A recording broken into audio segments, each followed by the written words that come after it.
ఈ రోజు ఎంత మంచి కార్యక్రమం చేస్తే ఒక్కరు కూడా అభినందించడానికి మనసు రావట్లేదనంటే వాళ్ళు కూడా ఒక్కసారి ఆత్మ పరిశీలన చేసుకోవాలి. రాజకీయాలు ఎప్పుడు సమాజంలో ఉంటాయి, పార్టీలు ఎప్పుడు కూడా నడుస్తూనే ఉంటాయి.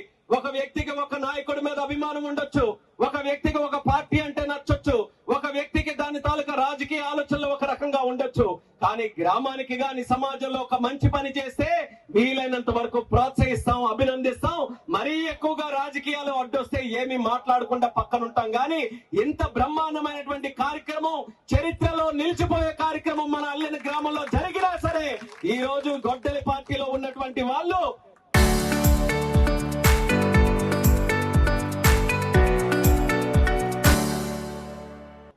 ఈ రోజు ఒక్క మంచి మాట చెప్పలేకపోతున్నారనంటే వాళ్ళ భవిష్యత్తు ఎలాగుంటుందో అన్నది కూడా ఒక్కసారి మనం ఆలోచించుకోవాలి. అల్లెన గ్రామస్తులు కూడా చెప్తున్నాను, ఇది ఏదో ఇసుక కోసమో దొడ్డి దారి కోసమో వేసినటువంటి రోడ్డు కాదు, రాజమార్గం ఈ రోజు అల్లెన గ్రామానికి వేశాం. మెయిన్ రోడ్డు నుంచి బ్రహ్మాండంగా అతి తక్కువలోనే ఇక్కడికి రావడానికి వేశాం. అందుకనే అన్న చెప్పినట్టు, రవణ చెప్పినట్టు ఇక్కడ ఉన్నటువంటి పొలాల మధ్యలో ఎవరికైనా తెలిసి ఎవరి పొలం ఎక్కడుందో కూడా సరిగ్గా తెలిసేది కాదు. ఎక్కడికి వెళ్లాలనంటే డొంకల నుంచి మీ పొలాల మధ్యల నుంచి ఆ నది పక్కన ఉన్నటువంటి పొలాలకి మీరు వెళ్లేవారు. ఈ రోజు స్పష్టంగా ఎక్కడికి వెళ్లాలన్నా సరే అక్కడ వరకు మీరు కారులోనైనా ట్రాక్టర్ లోనైనా సరే వెళ్లి మీ పొలాలన్నీ కూడా చూసుకునే అవకాశం ఈ రోడ్డు వల్ల మీకు కలిగింది. 10-15 లక్షలు ఒక ఎకరం ఈ రోజు ఉంటే ఎంత అయిందన్న ఈ రోజు? కోటన్న అంటే మళ్ళీ నీతోనే కొనిపిస్తారు. కోట అంటున్నాడు మా రామకృష్ణ అన్న, అయితే మరి మీరే చూసుకోవాలి. మరి 50 లక్షలు ఒక ఆలోచనకు వద్దాం.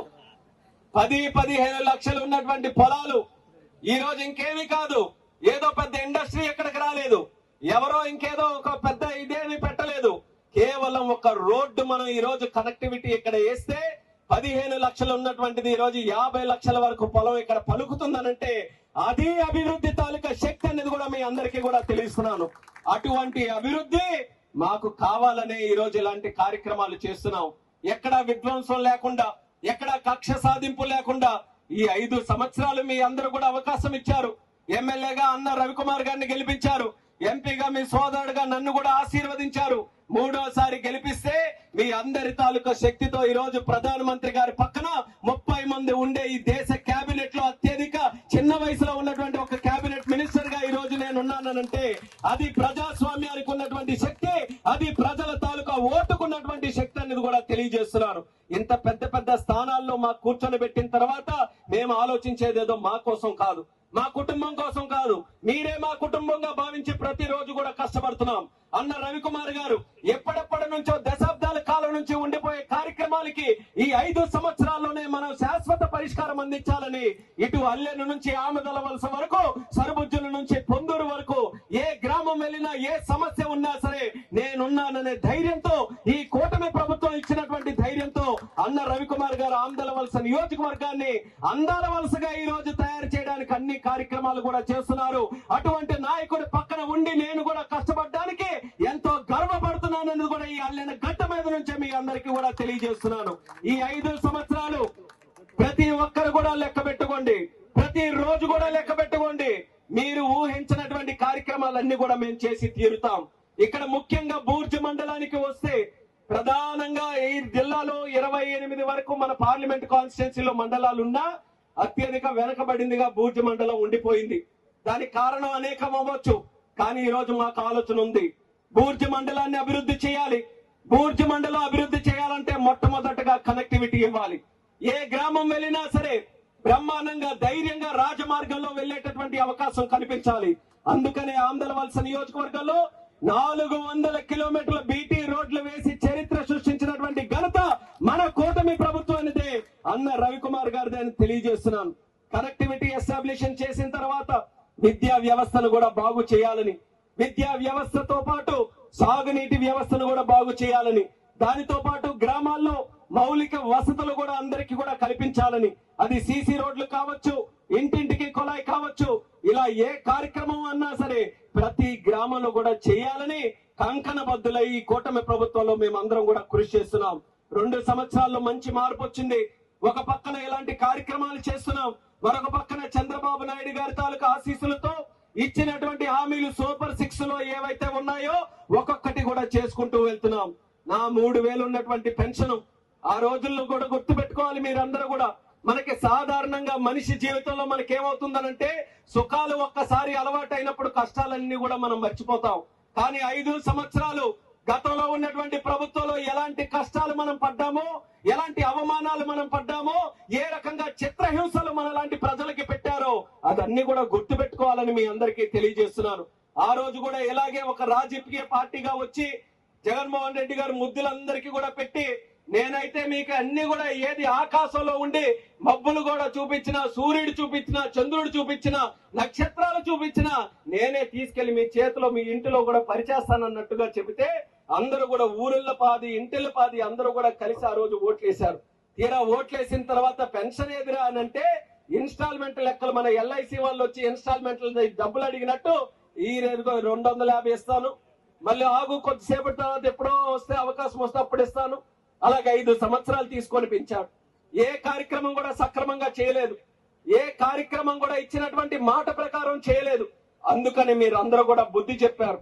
ఈ రోజు కూటమి ప్రభుత్వంలో 175 ఎమ్మెల్యే స్థానాలు మన రాష్ట్రంలో ఉంటే 164 స్థానాలు ఈ రోజు ఎన్డీఏ ప్రభుత్వానికి, కూటమి ప్రభుత్వానికి గెలిపించారనంటే చంద్రబాబు నాయుడు గారి మీద, పవన్ కళ్యాణ్ గారి మీద, మన ప్రధానమంత్రి నరేంద్ర మోదీ గారి మీద ఉన్నటువంటి నమ్మకంతో ఈ రోజు ఎన్నికల్లో కూడా మనం చరిత్ర సృష్టించాం.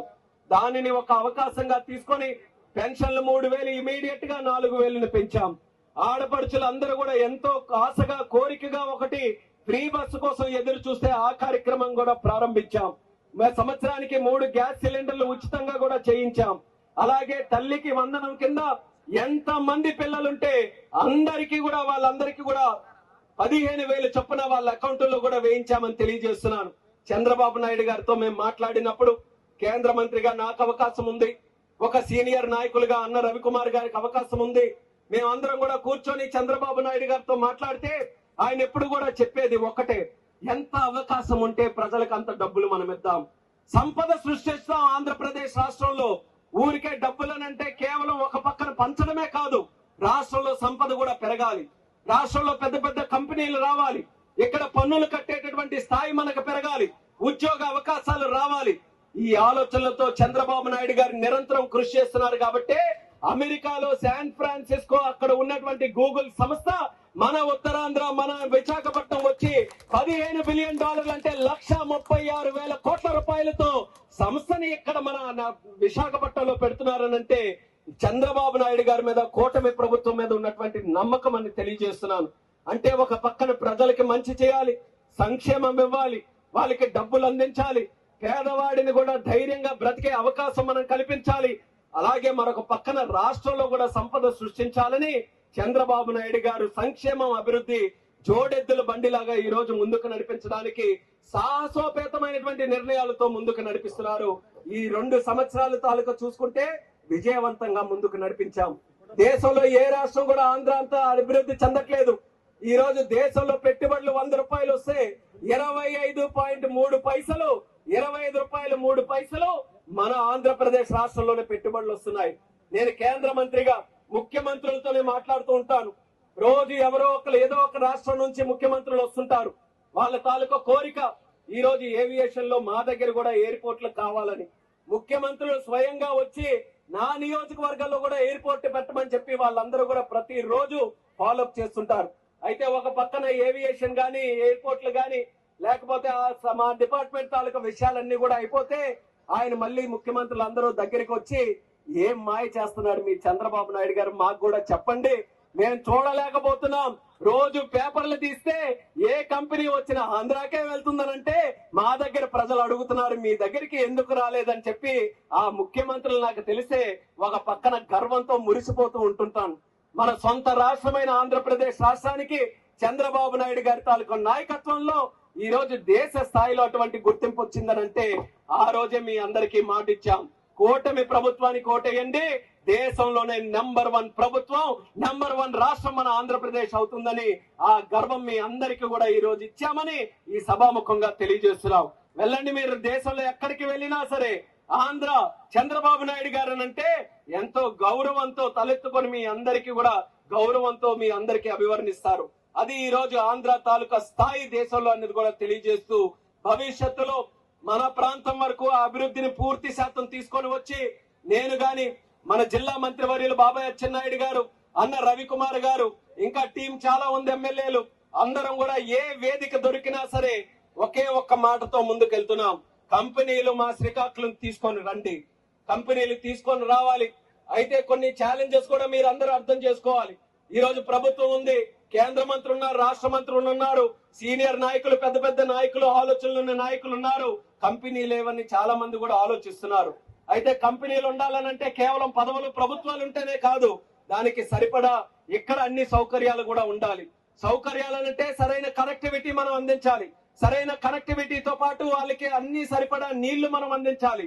నీళ్లతో పాటు అత్యధిక ముఖ్యమైనటువంటిది ఏ ఇండస్ట్రీ ఉండాలన్నా 24 గంటలు స్వచ్ఛమైనటువంటి పవర్ కూడా వాళ్ళందరికీ అందించాలి. పవర్ అందించిన తర్వాత ముఖ్యంగా వాళ్ళకి కావాల్సినటువంటిది వాళ్ళు ఎంతలో కంపెనీ పెట్టుకోవాలనుకుంటున్నారో దానికి కావాల్సినటువంటి భూమి వాళ్ళందరికీ కూడా అందించాలి. భూమి ఈ రోజు అందించాలనంటే తలప్రాణం తోకకొచ్చే పరిస్థితి ఈ రోజు శ్రీకాకుళం జిల్లాలో. దానికోసం అనేక ప్రయత్నాలు ఎప్పుడు చేసినా సరే ఒక పక్కన కంపెనీలు తెద్దామని ఒక పోరాటం జరిగితే కంపెనీలు రాకూడదని మరొక పోరాటం ఇలా జరుగుతుంది. ఇద్దరి మధ్యలో ఇలా ఘర్షణలు జరిగి ఏ ఒక్కరు కూడా రాలేదు. ఈ పిల్లి కొట్టుకుంటే కోతి ఎత్తుకెళ్ళిపోయినట్టుగా, లేకపోతే కోతి కొట్టుకుంటే పిల్లి వచ్చుకొని ఎత్తుకెళ్ళిపోయినట్టుగా ఈ రోజు మనమే ఇక్కడ భూమి ఇవ్వాలా వద్దా ఒక పక్కనట్టు రాజకీయాలు, పోరాటాలు, ఈ సంఘాలు ఆ సంఘాలని చేసుకుంటే ఆ వచ్చిన వాడు అంతాకు వస్తే ఎక్కడి వరకు ఎందుకు వెళ్ళాలి? విశాఖపట్నం వెళ్ళిపోదాం. ఎక్కడి వరకు ఎందుకు వెళ్ళాలి? అనంతపూర్ వెళ్ళిపోదాం. ఎక్కడ భూమి వస్తే అక్కడికి వెళ్దాం. వాళ్ళు కూడా వ్యాపారం చేసుకోవాలి, వాళ్ళు కూడా తొందరగా కంపెనీలు పెట్టాలి, వాళ్ళు కూడా ఎక్కడ అవకాశం ఉంటే అక్కడికి వెళ్ళాలి.